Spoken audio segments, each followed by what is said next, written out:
Glória a Deus! Já estamos de volta com o programa Eu, Você e Deus.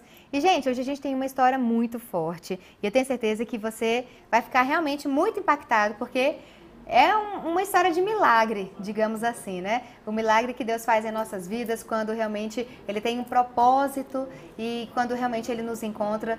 Tudo que a gente realmente estava vivendo é transformado pelo poder de Deus. E é isso que a gente vai, que você vai conhecer na história do Alexandre Rodrigues, que está aqui com a gente no estúdio hoje, para poder contar um pouquinho da sua história, amém? Tudo bem, Alexandre? Tudo bem. Que bom te receber aqui, viu? Eu que agradeço o privilégio e a honra de estar com vocês. Que bênção. Alexandre, me conta uma coisa. Como eu estava falando, antes da gente, de falar com você, você tem uma história muito forte, né? Uhum. Eu queria que você começasse a contar pra gente, porque parece uma história de filme, né, Alexandre?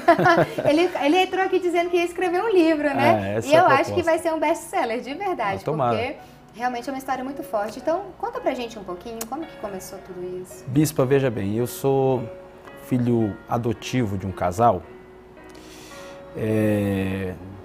82, um casal foi de São Paulo até São Luís, no Maranhão. E minha mãe biológica, na época, estava passando muita, mas muita necessidade. E aí, já por serem amigas, né? Elas se conheciam. Se conheciam e então houve aquela comoção pela situação e foi feita uma proposta. A proposta era me pegar, né? Como eu era o mais novo na época, me levar até São Paulo até que as coisas se organizassem. E aí ela faria a devolução naturalmente como amigas, né? A situação que você estava passando junto com a sua família era muito difícil? Era extrema, era difícil.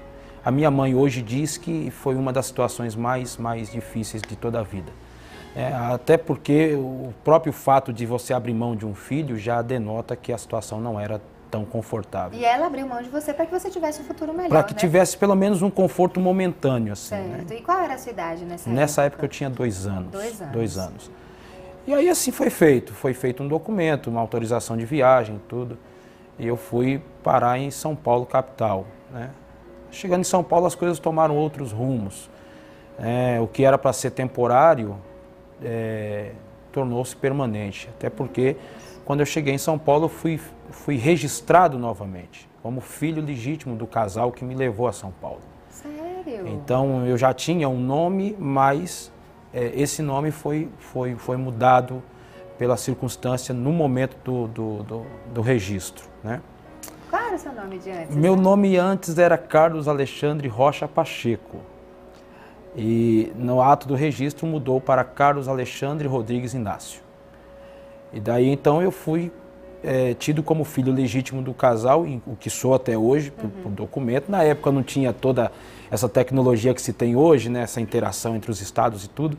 Então, assim, continua a vida. Porém, em determinado tempo da vida, aí eu não vou saber te dizer exatamente quando, mas eu comecei a sofrer tremendamente, assim, com maus tratos, com agressões, com aquelas falas de você não é meu filho, não tenho obrigação com você e assim por diante. Então, eram agressões muito violentas, não é?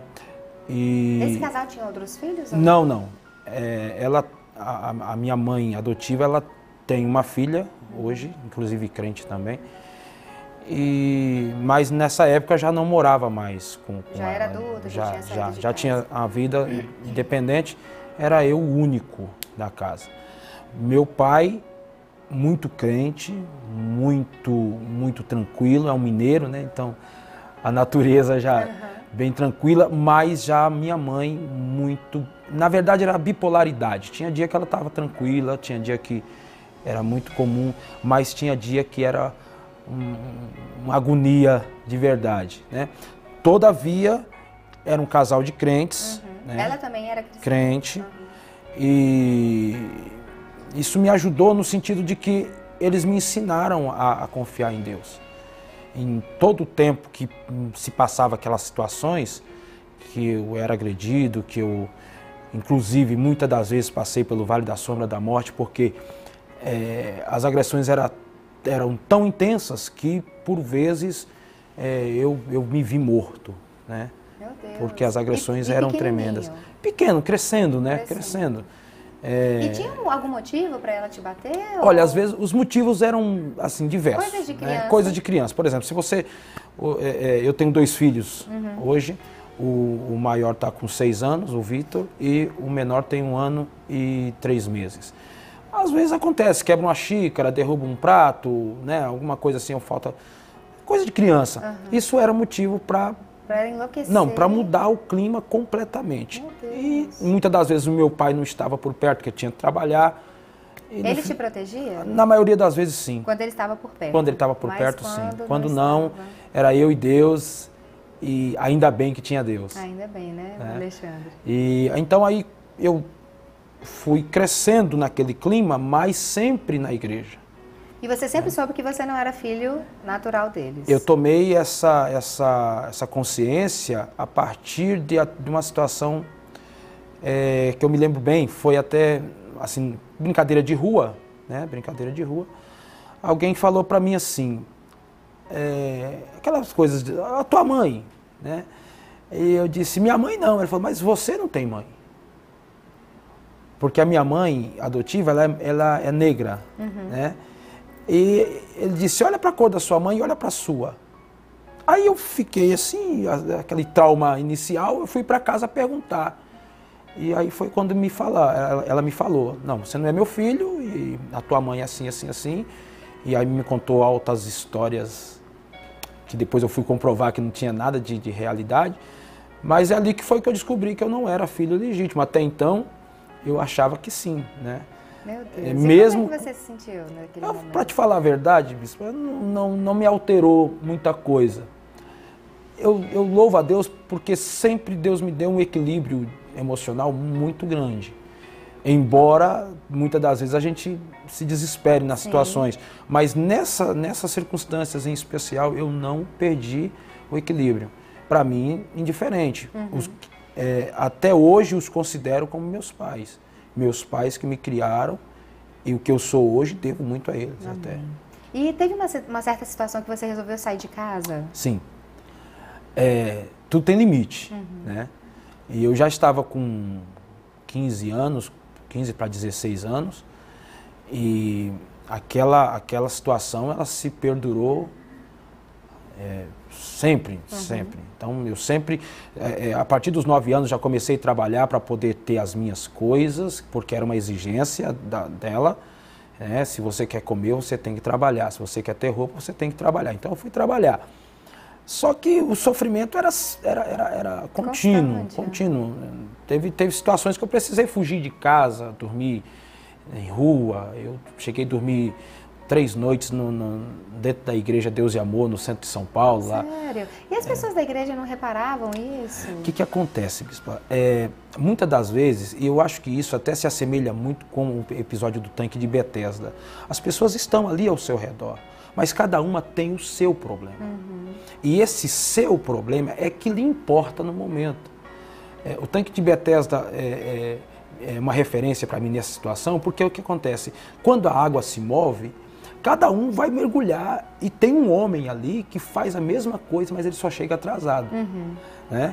Então, no meu caso, o que acontece? As pessoas até sabiam, mas não podiam se envolver pelo fato de, na família dos outros, você não pode intervir, e também pelo fato de cada um ter o seu próprio problema. Então, muitas das vezes, quem tentou se envolver acabou saindo no prejuízo. Não é? Porque... Você teve, então, pessoas que tentaram te ajudar? Sim, com certeza. Mas quem tentava intervir, a palavra que eu ouvia é: quem cria sou eu, quem dá a comida dele sou eu, trato como eu quero. Né?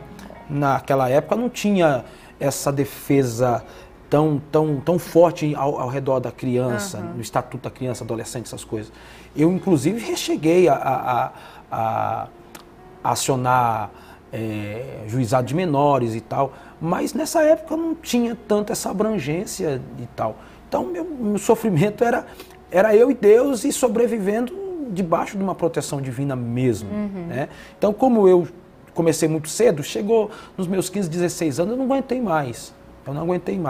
E aí eu pedi para o meu pai, na época, falei: pai, eu preciso que o senhor me emancipe. né? Eu sempre fui muito interessado em estudar, eu ler alguma coisa, e eu pedi para ele me emancipar. E assim foi feito. Embora ela não tenha concordado, a gente foi ao cartório e, como se ela não existisse na época também, a gente conseguiu fazer a emancipação dando o paradeiro incerto dela, no caso, para que eu pudesse tocar a minha vida. Então, a partir dos 16 anos, eu já assinava cheque, já podia tirar carteira, aluguei um lugar para me morar, e ali eu comecei a tocar a minha vida independentemente, para que eu pudesse ter um pouco de paz. Amém. E quando é que foi que você descobriu sobre a sua verdadeira família?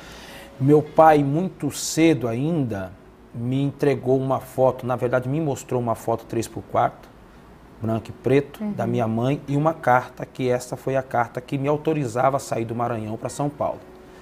Eu guardei aquilo comigo. E lá tinha os documentos da sua mãe? Nome, na verdade coisas? Tinha nome, localização, muito precária, mas tinha que era de São Luís do Maranhão, e o nome completo. Né? Aí numa daquelas depressões que a gente passa momentâneas, eu me lembro que foi até no Dia das Mães, eu fiquei muito chateado, porque eu vi todo mundo rodeado de mãe e tal, e eu fiquei chateado, e eu tinha uma namorada na época, e ela falou assim, poxa, você podia ir lá no Ratinho. No programa do Ratinho? No Ratinho. Aí eu, poxa, fiquei alimentando aquilo, e à medida que o tempo foi passando, aquilo foi crescendo, né? E aí num mês assim de fevereiro, eu resolvi ir. São Paulo é rápido o deslocamento, eu peguei um metrô e fui lá na Barra Funda e falei minha história para a produção na época, né? Que estava acontecendo, por que eu estava ali. E por incrível que pareça, eram milhares de pessoas para fazer uma triagem e eu fui o último de uma fila quilométrica e quando eu contei a minha história, o produtor mandou eu aguardar. Eu aguardei, muito ansioso até, e fiz uma gravação que não foi no ar no dia, foi posterior, depois da quarta-feira de cinzas, e eu contei minha história no ar. A minha mãe morava aqui em Águas Claras. Aqui em Brasília? Aqui em Brasília. Ela saiu do Maranhão, veio para cá e aqui Deus abençoou, ela casou, hoje vive até uma vida confortável, graças a Deus. E uma vizinha estava assistindo, conhecendo a história, porque ela, embora não soubesse do meu paradeiro, ela sempre dizia que tinha um filho que enquanto ela não encontrasse, ela não morria em paz. Eita Deus! E o meu padrasto hoje diz que os natais, os dias festivos eram dias de luto dentro de casa, porque ela não conseguia festejar, né? E aí a vizinha viu aquela gravação e gritou, Maria, o teu filho está te procurando na televisão. Eita, caramba, gente, estou emocionada, de verdade. E aí foi que a produção, ela entrou em contato com a produção lá da Record então de São Paulo. Então foi algo que não demorou, né? Que não foi assim uma... Não foi. Olha, Deus sempre me ajuda de uma forma que eu não sei te explicar. É algo sobrenatural. Porque eu entrei no ar numa quarta-feira de cinzas. Na sexta-feira, eu falei com a minha mãe via link. A primeira vez que eu a vi, eu lá em São Paulo e ela aqui no estúdio de Brasília. Do SBT de Brasília. Na época Record. Record. Aí, na terça-feira, eu já estava com a minha mãe em São Paulo. Meu Deus do céu. Então foi algo assim que de menos de uma semana... Não, miraculoso. Assim, gente, glória a Deus. De Deus mesmo. E você vive em Brasília hoje por causa dela? Por isso. Glória a Deus. Na verdade, na época, ela foi para me buscar e eu não quis na época, eu estava envolvido com uma pessoa e estava pensando em casar e tal. Então, eu não vim na época e acho que 10 anos depois foi que eu vim para cá. E está aqui até hoje, né, Estou aqui até hoje. Vim passar 15 dias. Tem quanto tempo já? Tem 10 anos. Glória a Deus. Gente, que história mais maluca e é um milagre ao mesmo tempo, é algo que a gente não consegue explicar naturalmente falando, mas tá aí, gente, aqui um milagre de Deus, né, gente, algo que realmente, né, Deus fez uma transformação maravilhosa. E Alexandre, eu queria te dizer uma coisa, nosso tempo infelizmente estourou. É pouco. Porque realmente é muita história para contar, né? E o nosso tempo aqui é pouco, mas eu quero dizer para você que eu fiquei impressionada, porque você tinha tudo para se revoltar contra Deus, né? Tinha. Você tinha tudo para falar, Deus, eu não quero saber do Senhor, porque o Senhor me largou, me abandonou, e hoje você prega a palavra de Deus, né? Sou pastor, congrego lá em Cidade Ocidental. Que benção. Meus pastores presidentes são o pastor Wesley, pastor Giovanni. Inclusive, mandar um abraço a eles. Pode mandar. Qual a igreja? Assembleia de Deus Madureira. Assembleia de Deus, legal. Não tinha pretensão nenhuma e nem projeção para isso, mas Deus agiu mais uma vez. Amém. Hoje eu ando o Brasil, até fora dele. Contando o seu testemunho. Contando, né? Na verdade, eu não sou de contar testemunho.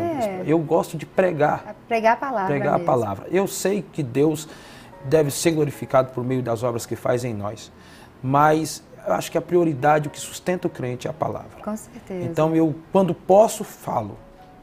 Mas eu priorizo mais a pregação da palavra e até aqui Deus tem me ajudado. Glória a Deus, que bênção. Hoje sou pai de 3 filhos, né? Eu tenho uma filha em São Paulo, que tem um contexto aí também, mas hoje eu tenho minha família aqui em Brasília. Legal. E sou feliz. Amém. Pastor, fica aqui com a gente, gente. Essa história realmente foi muito impactante, mas a gente precisa ir para um rápido intervalo. E a gente volta daqui a pouquinho orando com você. Não sai daí não, que o pastor Alexandre vai ficar aqui com a gente e volta orando com a gente também. Vamos lá.